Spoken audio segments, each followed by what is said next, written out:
ये सरकार आपको सरकार पूरी तरीके से गुंडा बनाने का प्रयास कर रही है। आपको जी। तो आप क्या उनके कहे बन जाएंगे क्या?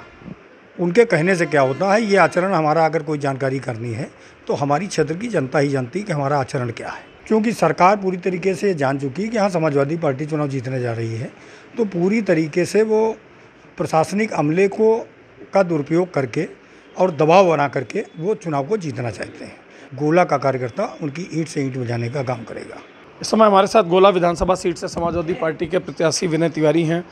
इनको प्रशासन की ओर से सीआरपीसी की 110 धारा के अंतर्गत एक नोटिस जारी हुई है। क्या है वो नोटिस, क्या मिला है आपको?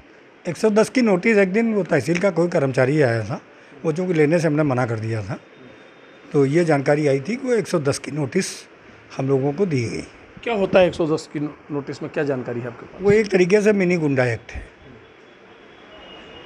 ये क्या जाहिर करना चाहती है सरकार या प्रशासन, क्या जाहिर करना चाहता है आपको?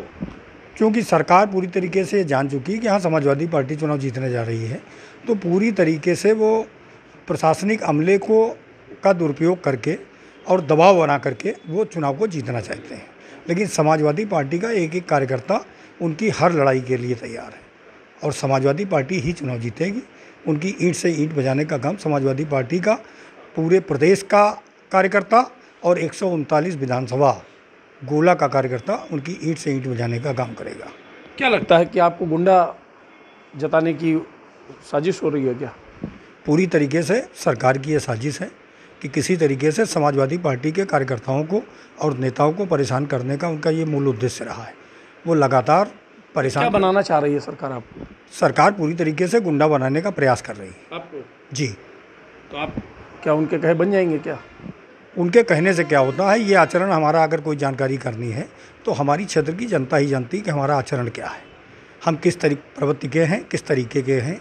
और चूँकि ये आज के समय में जिस भारतीय जनता पार्टी ने लगातार जो उनके यहाँ जो भी नेता हैं उनके सबके अगर ऐतिहासिक रिकॉर्ड देख लिए जाएं, पुलिस के रिकॉर्ड, तो सभी कोई 26 मुकदमे, कोई 25 मुकदमे, इस तरीके के लोग हैं। और आज गुंडागर्दी का जो साम्राज्य है वो भारतीय जनता पार्टी ने उत्तर प्रदेश में पूरी तरीके से स्थापित करने का काम किया है। क्या और भी लोग हैं जिनको ये नोटिस जारी हुई है, कोई जानकारी है आपके पास? क्योंकि हम तो चुनाव में व्यस्त हैं, लेकिन जो हमारी जानकारी हमको लगी थी वो मैंने आपको बता दी। ये थे हमारे साथ गोला विधानसभा सीट से समाजवादी पार्टी के प्रत्याशी विनय तिवारी, जिनका साफ तौर पर कहना है कि सरकार और प्रशासन उनको गुंडा एक्ट बनाने की तैयारी में है और उन पर एक जो है मिनी गुंडा एक्ट की धारा 110 के तहत एक नोटिस उनको जारी किया है। अभिषेक वर्मा, लखीमपुर खीरी, यूपी तक।